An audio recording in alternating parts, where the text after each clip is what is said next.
Flack math! Give me some math and I'll give you some flack. Flack math! So, we finally get to talk about two-column proofs. We started talking about this last week. But basically the two columns is your statement, are your statements. So for example, 6 equals 3x. That's what's given. So, and your reason for that is because that's what they just gave you. It's given. That's the hypothetical, okay, is the given. So let's say 6 equals 3x. And that's your reason. Your second column is your reasons, okay? So you have statements, and then a two-column proof and reasons. So the first reason is always given. It doesn't have to be, but let's just start with the facts. Let's start with what we know, okay? And that's what's given. So for example, in this thing here, let's say it was a little bit more complicated than this. Let's say 3x plus 3 equals 9. Okay? So if that's what was given and you're trying to prove that x equals 2, well, you always know your first statement and your first reason. Your first statement is what's given to you in the problem. It's like writing down your problem. When you do math, copy down the problem first. Okay? That's what it's like in geometry. The first step is to copy down the problem. Write what's given, and then what you're trying to prove is the last statement you're going to say. So the last statement, we don't know what number that is, but we're going to say x equals 2. And you don't know why yet. But if this was a 6-point proof, you would get half credit already by not even doing anything. So you can just write what's given and the reason for that, which is just given, and then go down to your, even like do these little dots or whatever, because you don't know how many steps that we kind of know because we know how many steps it takes to solve this equation. But you know what your last statement is going to be, is what you're trying to prove. Okay? So let's just do this proof just because we can. And then you'll see where the reasons go. So number 2, 3x equals 6. What did we do? Why can we say that, Nathan? Because x equals 2 and 3 times 2 is 6. Well, yeah, but that's not why we went from here to here. We don't know this yet. This is what we're trying to prove. Oh, wait, real. I thought we were trying to... Because we did what, Joel? Subtracted. Yep, so subtraction property, prop of equality. That's all you have to write? I get now. Okay, and then how do you get from here to here? What did we do? What did we do to get from here to here? Division. Yeah, this is the div prop. Or is it? Okay, so the reason for this, and this ended up being 3 steps, is the div prop of equality or equations. Okay? So this is what a two-column proof looks like. The algebra two-column proofs are pretty easy because you know how to do the algebra and you know the reason for those steps. Because you can list these properties. You showed me that you could in this warm-up. Okay, let's keep going here. Let's do another example. So this is what your tests and what your homework is going to look like when they ask you to do a two-column proof. And a two-column proof makes me feel a lot better about my life because it's so much more organized. It feels more organized. So here's given. So we've got a line and then a line segment, or we'll call it line AB because this is clearly a line because there's arrows on both ends. And then there's a C off of here, so this is line AB with a point that's not on the line. So here's what's given. And this is what your problem is going to look like. Given point C is not on line AB. Okay? And then it's going to say given colon and then prove colon. Exactly one plane contains That makes sense. AB and point C.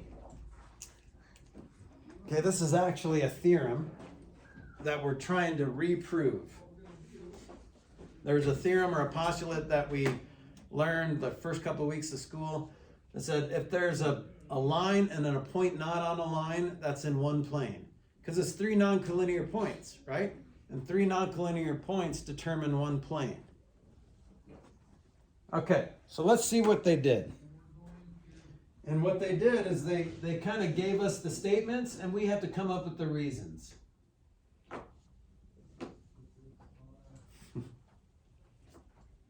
And they kind of reworded number one. Point C is non-collinear with AB. What does that mean? That's what's given. That's what they gave us. Point C is not on line AB. Okay? So number one, C is non-collinear with AB. The reason for that is given. And remember, we can skip all the way down to 3 and say exactly one. So this guy, right? This goes here and this goes here. So the given goes in the first statement. What you're trying to prove goes in the last statement. And you're going to have an argument. It could be, sometimes it's a 6-step argument. Sometimes it's a 2-step argument. So exactly one plane contains line AB and point C. Okay, so what's the reason we can say number 2, exactly one plane contains points A, B, and C?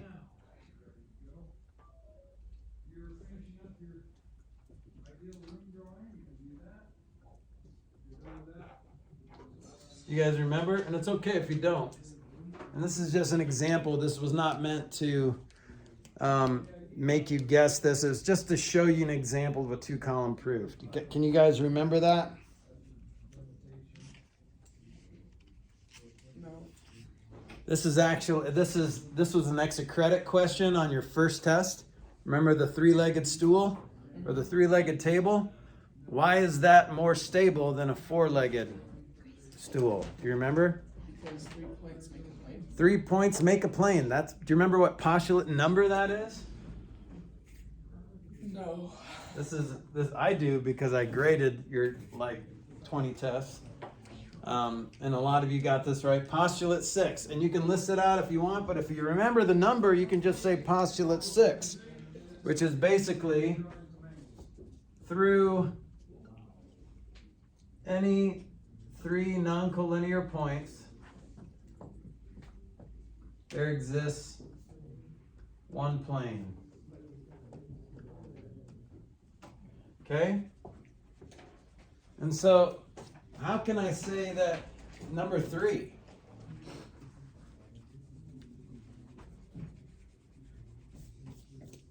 guys remember this? This is an actual, this is a question on one of your tests.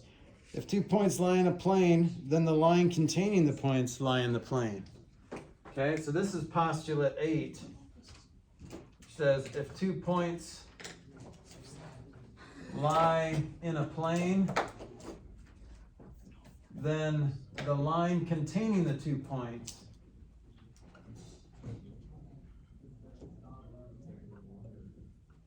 lies in the plane.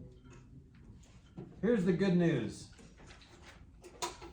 If this is confusing to you, that's okay, because this is probably the hardest type of proof that you would ever have to do. Okay?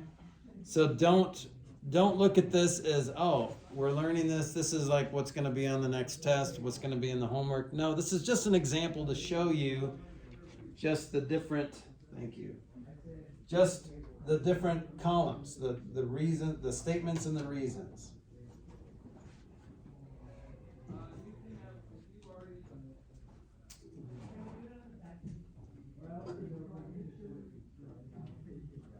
Okay.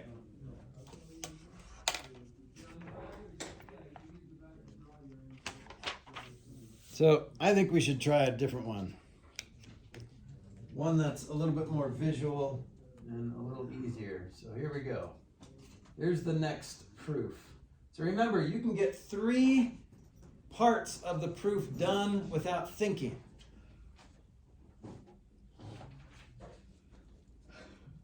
Here's the next proof. Prove theorem 6.1. So theorem 6.1 you can use in a proof, but obviously you can't use it in this proof because this is the theorem that we're proving.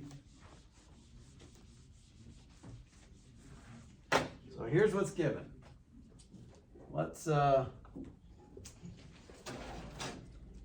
our angles here.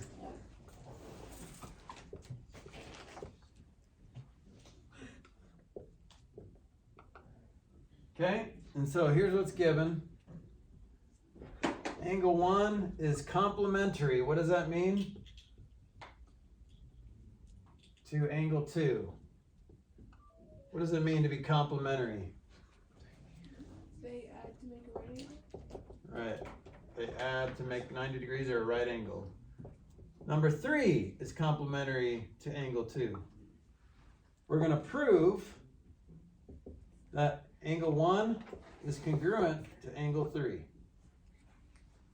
Okay? What's my first statement? Or statements? Yeah, you just rewrite what's given right here. So you just take all of this and you rewrite it. So angle 1 is comp to angle 2, and then angle 3 is comp to angle 2. Why can we say that? What gives us the right to say this?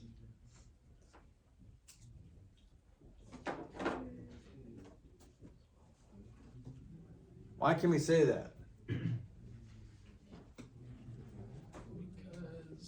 it's given. Because it's given. So this is always the first statement and always the first reason. I was trying to think if there's a more complicated answer. Nope, it's not. And this is how proofs work. If it's complicated, it's probably not correct. Because the way a proof and argument works is the next step is very easy. Based on what you've been given, the next step. So how would you explain this in your mind? Why you know that angle 1 and angle 3 are congruent? How would you explain this logically?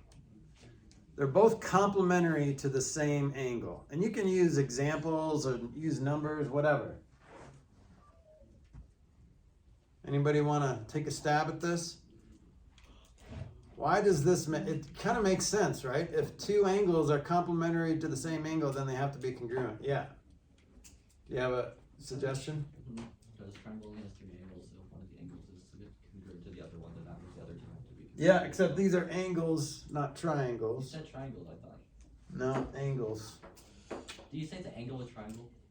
What? You said did I just hear you, or do you say an angle with triangle before? No, I don't think so. But My I am head's not- 51 years old. Because my house is not working I today. could have forgotten. Who knows? Can you guys explain this logically? Why you think these are congruent? Why the angles are, Like, give me an example. Let's say angle 1 is 50 degrees. And it's complementary to 2. So what does 2 have to be? 50 degrees. Ilya? 40. 40 degrees. Good job, Ilya. Sorry. So if angle 1 is complementary to 2 and angle 1 is 50, then angle 2 has to be 40. And angle 3 is complementary to 2. Well, we now know what 2 is. It's 40. So what does angle 3 have to be? It has to be 50. 50. Okay, now we can't use numbers as examples, but we can say this. Number 2, measure of angle 1 plus measure of angle 2 has to equal 90 degrees, right? Because that's why can we say that? All we know so far is that angle 1 and angle 2 are complementary. So why can we say that angle 1 plus angle 2 equals 90? Because complementary angles add Yeah, whenever you find yourself, because that's what complementary angles are, then that is the definition of complementary angles. So def comp angles. That's all you have to write. And you can use this same reason for the next thing we're going to say. Measure of angle 3 plus measure of angle 2 equals 90, right? Okay? Now you're going to love this. Step 3. Well, these both equal the same thing. So if measure of angle 1 plus measure of angle 2 equals 90, and measure of angle 3 and measure of angle 2 equals 90, that means these two equal each other. So measure of angle 1 plus measure of angle 2 equals measure of angle 3 plus measure of angle 2. Why can you say that? Do you know? No, I got another thing. You missed the degree sign on 90. I don't care. Thank you. Thank you. It's just a circle. Okay, so why can we say this? Do you remember what property that is? There's two different properties you could use. If measure of angle 1 plus measure of angle 2 equals 90, but 90 equals measure of angle 3 plus measure of angle 2, then that first thing, measure of angle 1 plus measure of angle 2, has to equal the last thing, measure of angle 3 plus measure of angle 2. What property is that? The Flack property. I know it. There should be a property. Do you know what it is, Ilya? Is it the The Flack prop. Starts with a T. Transitive. Transitive property. Man, You I'm could really say doing it trans today. prop, I know, you're doing so good today, Leah. or there's another Alright, thing you really could nice. do. You could also say, and these two properties are very interchangeable a lot, that you could substitute the value for 90. So see how if measure of angle 3 plus measure of angle 2 equals 90, every time you see 90, you can substitute this. So you could say, or substitution property. But they both do the same thing, the transitive property and the substitution property. Okay? Now, what am I going to do next? Look at this. You're going to love this. What if I use the subtraction property to get rid of measure of angle 2? Because I can do that because you're getting rid of the same thing on both sides. So now what am I left with? Measure of angle 1 equals measure of angle 3 because of the subtra prop. But this isn't what we are trying to prove. What are we trying to prove? I know it looks very close, but what are we trying to prove? Can you see on the board what we're trying to prove? That Ilya, thank you for raising your hand. Is it that angle 1 is The C word, congruent? congruent. Welcome to Two Roads Monday. That's what Tuesdays are. Yep.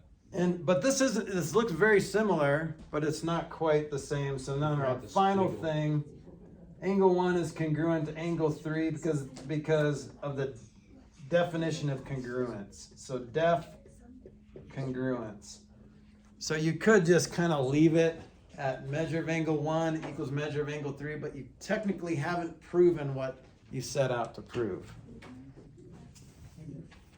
Okay, so this is what your assignment or your test might look like, and you have to fill in the reasons. But I got rid of a couple steps, even though I ended up with 5. But technically, number 2 is right, definition of complementary angles. Number 3 is right, either the transitive property or substitution property. And they put substitution property. Number 4 is right, subtraction property, but number 5 is they just simplified the subtraction. So number 5 reason they put simplify. You can skip that step and just do this. this whole process was subtraction property of equality. You don't have to say simplify when you do the math, when you actually cross it out. And then number 6, definition of congruence or congruent angles. Okay, so there are 5 parts of a proof. You can write these down if you want. A lot of these are, you have to have these things. A lot of these are optional. One of these is optional, okay?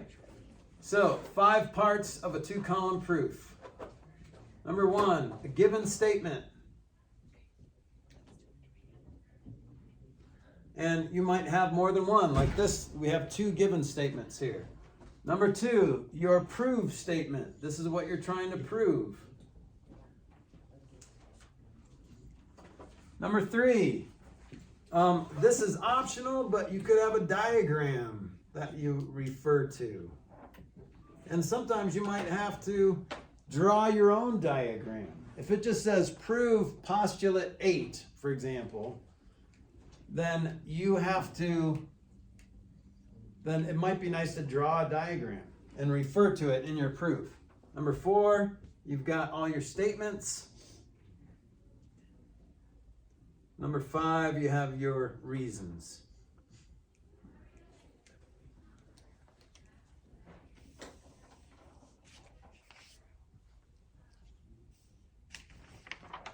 Okay, this is where geometry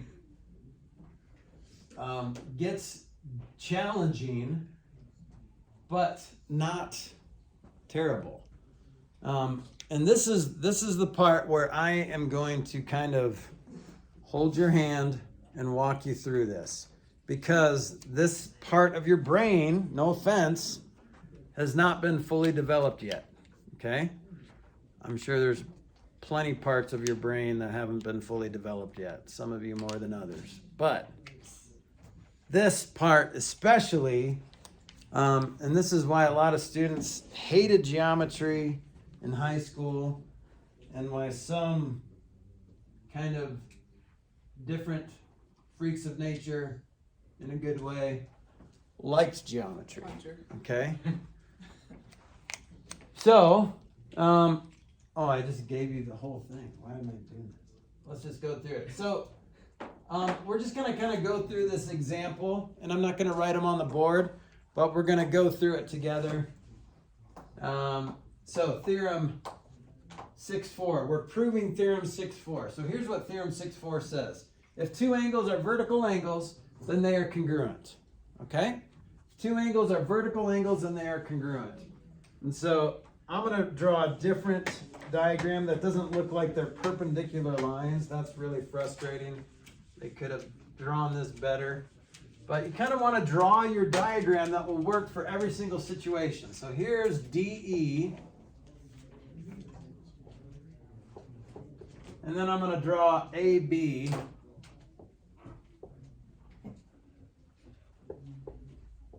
And then I'm going to say their point of intersection is at C. Okay? So we're going to use this diagram to declare our given statement. So our given statement, and you'll never have to do this on a test, like write your own given and prove statement. But this is what they do. They're using the diagram. So if two angles are vertical angles, then we're going to say, let's say angle, this is what's given, AB and DE intersect at point C.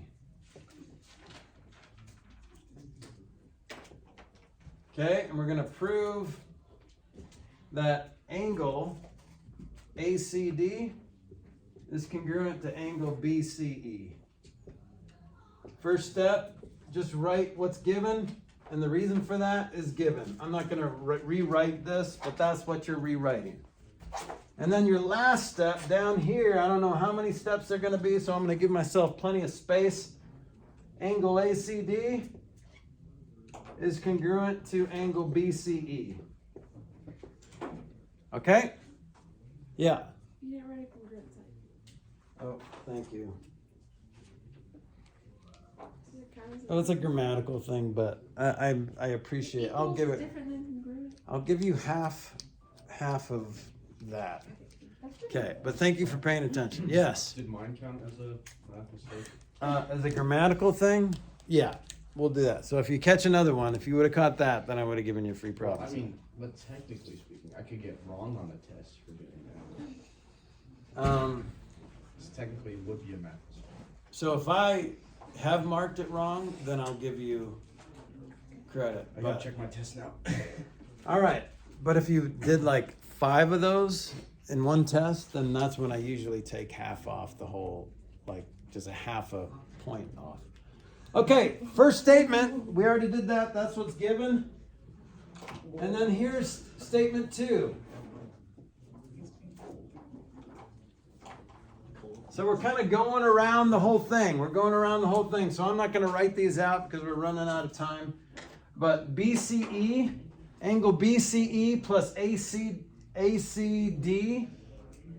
What? Did I draw this wrong? ABDE. Oh, BCD and ACD.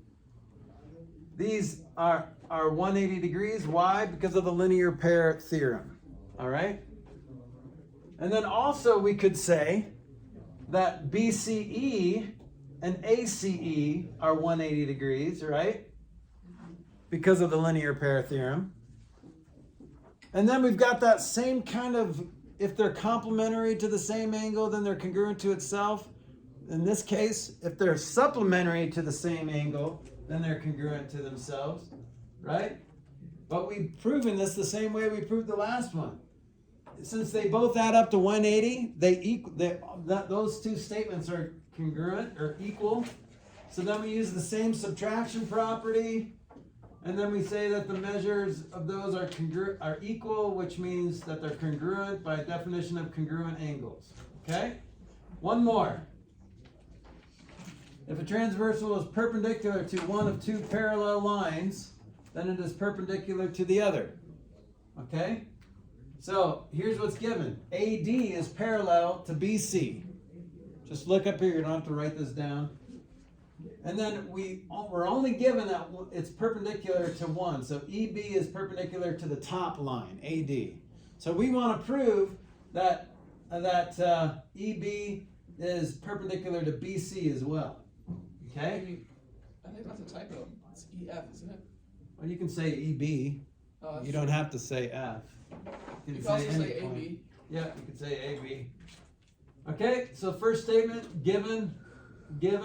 So see how they spread out EB and is perpendicular to AD? And they did forget like a line symbol above EB. That is a typo. You see that? And given. Okay, so these are congruent because the corresponding angles are congruent. This was on your last test. So we can say that angle EAD is congruent to ABC. They're congruent. Well, guess what? We already know that EAD is 90 degrees because of definition of perpendicular lines. So if that's 90, then, and this is 90, then hey, we can say that it's perpendicular because of definition of perpendicular lines.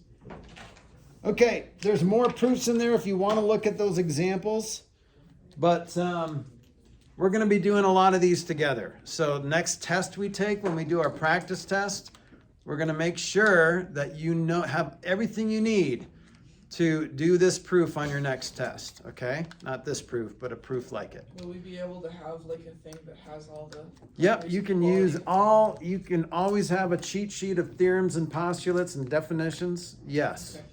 So, like, in those 3 categories would be perfect.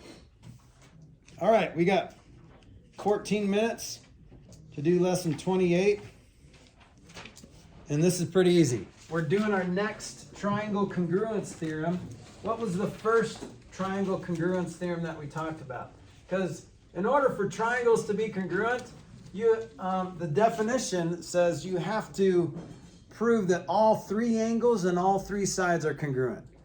But we learned a shortcut that said, okay, well, if this is true, then you can just say right now that the triangles are congruent. You guys remember what that was? It's a 3-letter acronym.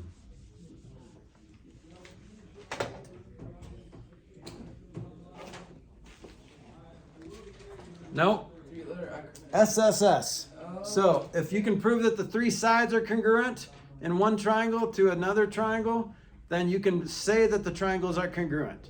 You don't have to prove that all the sides and all the angles. Here's the next one. The next one is SAS, triangle congruence theorem. Sauce. Okay? SAS. What this says is if, so here's SAS. If 2 sides and the included angle, so this word included means the one in between what you just talked about. So included, the one in between,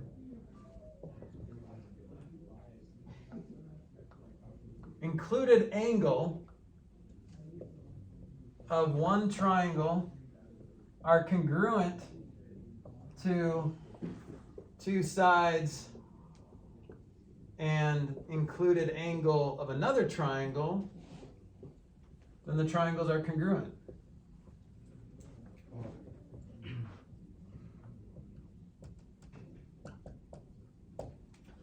Yes, Ilya. You made another grammatical mistake. What did I Instead do? of you put on. That's not a math grammatical mistake. Well, yeah, that's still a grammatical mistake. Oh, you could say, I mean, it technically makes sense on It one does, triangle. I He's don't. trying too hard. All right, 14 minutes, Ilya. 13 minutes. Okay. Make it really obvious mistakes. Thank you for paying attention, though. Yeah. But leave me alone. Well, at least you know I'm paying it, right? Yeah, you are. You're doing I'm great. correcting you, it means I'm paying attention. So this is kind of what the diagram would look like. If you see this, then you're like, oh, okay, we can use SAS. Let me scroll there real quick. Sauce. So here's what a diagram would look like, where you would see 2 triangles. I don't know why I drew these so freaking big.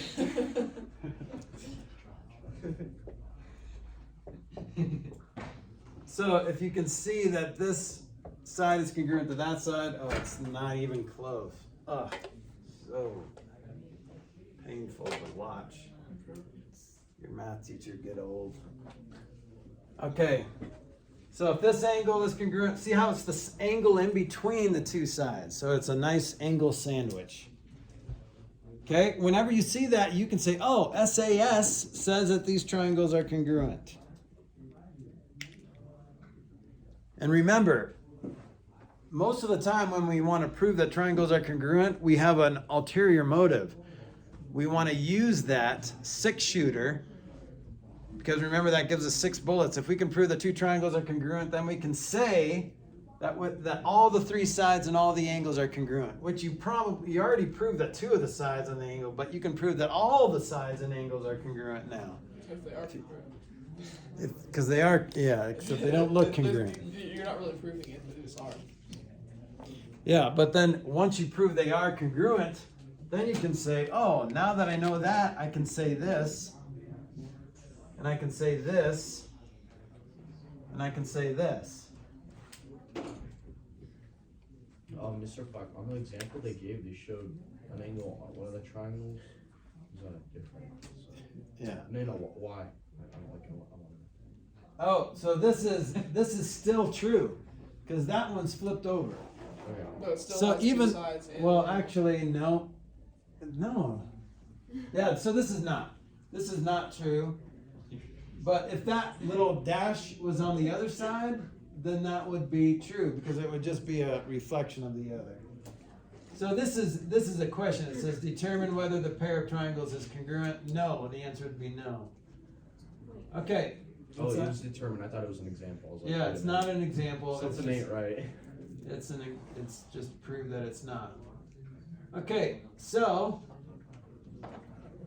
So this is an example of where you're trying to find x that would make these triangles congruent. So if these triangles are congruent, that means those two angles, those included angles, have to be congruent.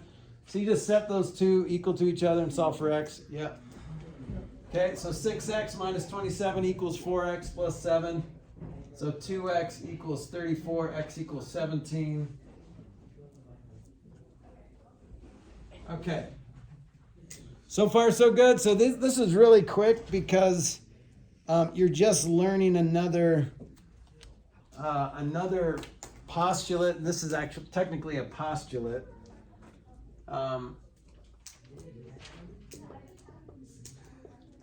That proves that triangles are congruent. Okay, yeah, and I kind of panicked for no reason, but that's pretty much it for lesson 28.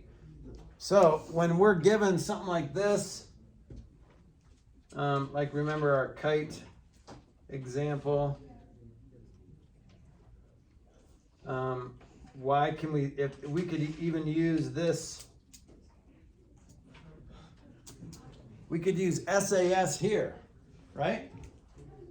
Because we're given that these two sides are congruent and these two angles are congruent, but we need a third thing. But look, this line is congruent to itself because of the reflexive property. So look, SAS. So we could use SAS there.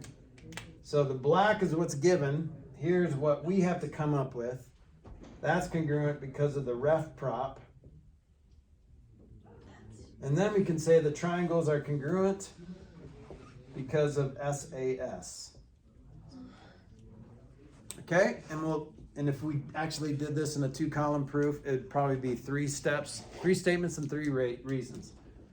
First reason would be these two sides. First statement would be these two sides are congruent and these two angles are congruent because a given. And then we'd say that this side is congruent to itself because of the reflexive property. That's statement 2 and reason 2. And then 3, the triangles are congruent, statement 3. Why? Because SAS, that's all you have to put in your reason, okay? But we'll do plenty of proofs like that. These are, we're gonna be doing triangle proofs. I don't know why I emphasize angle. Triangle proofs more than any other kind of proof in this class. So, and so far you've been given 2 tools, actually 3, because if you're given that all the sides and all the angles are already congruent, then you can say the triangles are congruent. But so far, besides that big definition, that 6-gun proof, you've been given 2 already, SSS and SAS, okay? So we'll learn more proofs next week because we don't have school on Thursday. Any questions? No questions? Okay. Flack math, give me some math and I'll give you some flack. Flack math.